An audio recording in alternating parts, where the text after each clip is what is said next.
Bonne année 2024 à toutes et à tous. 2023 aura été une année très chargée en matière d'animé. Que ce soit en matière de création originale, de suite, d'adaptation ou bien de remake, on en aura eu pour tout le monde. Il est donc temps de faire une review de 2023 par genre et voir les réussites, les surprises, mais aussi les échecs. Bien évidemment, nous ne pourrons pas parler de tout, vous vous en doutez bien. Nous allons donc passer en revue les différentes saisons et vous apporter notre avis ainsi que notre regard sur ces différentes œuvres, afin de vous proposer une véritable sélection d'animés à voir ou à revoir.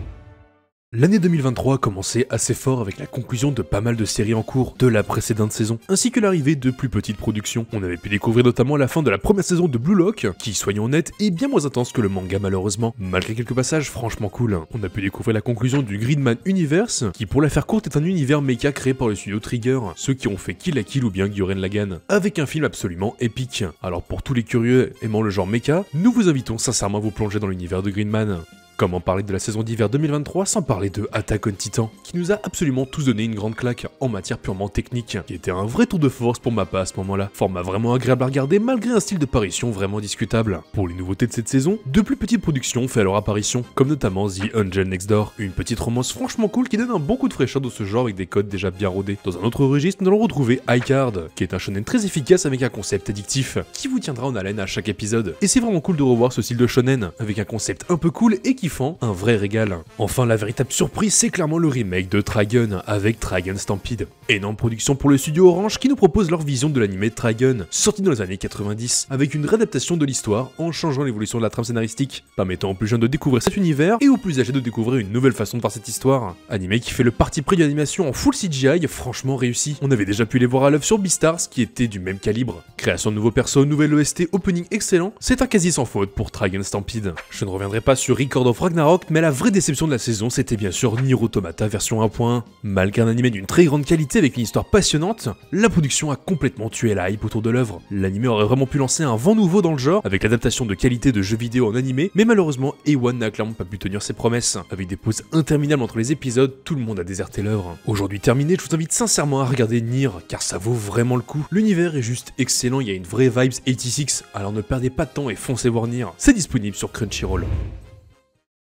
Là on entre sûrement dans l'un des meilleurs moments de l'année 2023 avec la saison de printemps, sûrement une des périodes qui aurait fait couler le plus d'encre au vu des importantes sorties. En premier lieu avec la sortie de Oshinoko, personne n'a pu passer à côté puisque c'était une des plus grosses attentes de l'année 2023. Pour beaucoup une énorme masterclass, pour d'autres un pétard mouillé. Clairement pas dans les codes, Oshinoko a su se démarquer avec une façon d'aborder le milieu de l'idol et du monde artistique vraiment très particulière, qui a pour le coup dû en surprendre plus d'un. Malgré ça, l'œuvre a été complètement overhype sur pas mal de réseaux, qui pour certains a provoqué quelques déceptions à force de survendre l'œuvre. Dans le même genre, on va retrouver la troisième saison de Demon Slayer, qui hormis du fait que c'est un très bon divertissement en termes de combat, l'arc est extrêmement vide, il ne raconte rien et enchaîne les coups de bol sur coups de bol, faisant perdre en crédibilité à l'œuvre. Bah pas toujours présent, mais pour cette fois avec une nouvelle licence, Hell's Paradise. Énorme surprise de l'année avec un animé de 13 épisodes absolument captivant, qui nous a transporté dans un univers coloré et malsain, avec un large panel de personnages très différents, tout en brisant certains codes du shonen classique. L'autre production qui se hisse au-dessus du lot, c'est certainement Tengoku Daimakao. On en avait déjà parlé dans une précédente vidéo, mais elle est certainement la plus grande bouffée d'air frais qu'on ait pu avoir cette année. Sublime réalisation, scénario très technique, des personnages très proches de notre réalité, et une animation juste folle. Tengoku, c'est vraiment une expérience. Au même niveau, on trouvera Insomniac After School, mais encore une fois, nous avions déjà parlé de l'œuvre dans une précédente vidéo. En termes de suite, nous avions pu découvrir la troisième saison de Dr. Stone, qui est toujours aussi cool, restant au même niveau que les deux premières saisons.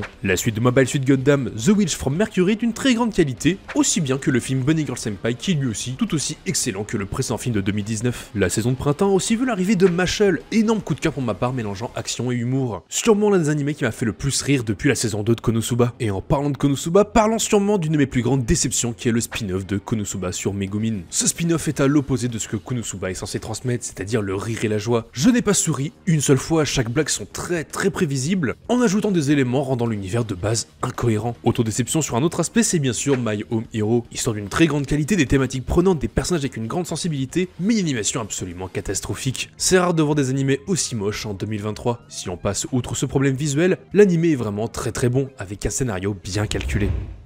On enchaîne avec la saison d'été, et c'est je pense la moins bonne de toutes. Malgré la sortie de grosses productions, l'ensemble est un peu en dessous comparé aux autres saisons. Dans le bon, on va retrouver le début de la saison 2 de Jujutsu Kaisen, avec le passé de Gojo, ainsi que le début de Shibuya. Mappa qui encore une fois nous propose la suite d'une de ses plus grosses œuvres, avec une saison qui a beaucoup fait parler d'elle. Que ce soit l'histoire racontée par l'œuvre ou bien l'aspect technique, malgré quand même quelques passages très discutables. Dans la même catégorie, nous avons pu découvrir la suite de Bleach, la saison 5 de Bungo Stray Dogs, ou encore la saison 2 de Mushoku Tensei. Nous avons aussi pu découvrir dans nos salles obscures la dernière création de Miyazaki, avec Le Garçon et le Héron, qui est sûrement un de ses films les plus personnels et une conception très complexe et toujours un univers aussi coloré. La saison d'été, c'est aussi le début du phénomène Zoom 100, qui au début a fait un véritable tremblement de terre dans le milieu avec un épisode 1 absolument parfait, qui à titre individuel ferait un très bon court-métrage. Mais malheureusement, suite à des problèmes de production de la part du nouveau studio Bugfilm, l'animé s'est vu bien régulièrement en pause, qui fait écho au problème de Nier Automata en début de vidéo. Comme Nier, l'animé est maintenant terminé, alors n'hésitez pas à jeter un petit coup d'œil pour les plus curieux d'entre vous. Enfin, la surprise de la saison a été le remake de Kenshin le Vagabond. Animé sorti de base en 96, Kenshin s'est vu revenir au goût du jour avec un remake assez fidèle au manga, accompagné d'une animation très propre. Histoire assez simple mais bougrement divertissante, avec un vrai sentiment de nostalgie pour les plus anciens d'entre vous. Et puis comme Trigun, cela permet aux plus jeunes de découvrir les aventures de Kenshin, un des piliers du shonen classique.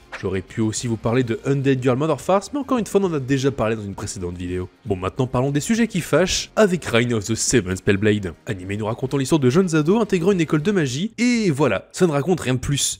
Il y a juste une espèce de mystère avec le perso principal et encore s'exploiter que dans un seul épisode, sinon c'est tout. L'animé est très vide, et à force de prendre son temps, on passe complètement à côté de l'intérêt de visionner l'œuvre. Même chose pour The Legend of Ai, qui est juste un enchaînement de petites histoires pas toujours intéressantes, rattachées à un semblant de scénario. Et les animés dans ce genre-là, il y en a eu vraiment pas mal cette saison. The Girl I Like Forgot Her Glasses, Vending Machine ou encore Classroom for Heroes. On arrive finalement à la saison d'automne avec cette fois vraiment beaucoup de choses. Ça sera compliqué de parler de tout mais on va essayer de faire au mieux. Déjà, comment parler de cette saison sans aborder la véritable surprise de toute l'année 2023, qui est Frieren. Personne ne l'avait vu venir.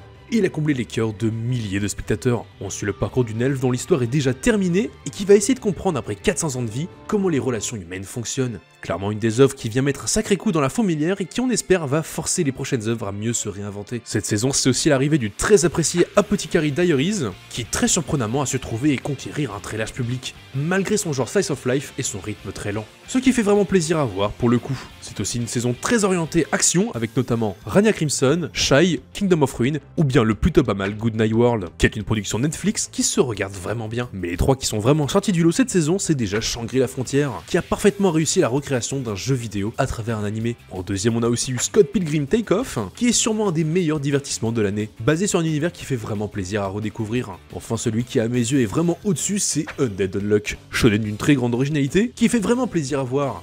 Il y a une vraie recherche en matière de pouvoir, de scénario et de chara design. C'est vraiment un énorme coup de cœur de mon côté. Je pourrais vous citer encore pas mal d'œuvres pour cette saison, mais si je devais vraiment en garder une seule, c'est clairement Pluto. On en avait déjà parlé sur la vidéo sur Netflix, mais Pluto c'est clairement mon coup de cœur de l'année. Histoire absolument fabuleuse, énorme travail autour des OST, adaptation juste parfaite du manga éponyme, c'est un grand 10 sur 10 pour moi. Alors ne perdez plus de temps et foncez voir Pluto. 2023 aura été une année très remplie en termes de suites, de remakes, d'adaptations ou bien de créations originales. Mais au-delà de ça, 2023 c'est pas juste des animés, c'est aussi des événements incroyables. Je pense notamment au Jump Fiesta qui était juste ouf, le phénomène One Piece en live action ou encore toutes les annonces qui ont été faites. Et 2024 le sera sûrement tout autant. N'hésitez pas à nous dire en commentaire votre classement de 2023, pensez à vous abonner à la chaîne ainsi qu'à partager cette vidéo, et à très vite sur Push Anime.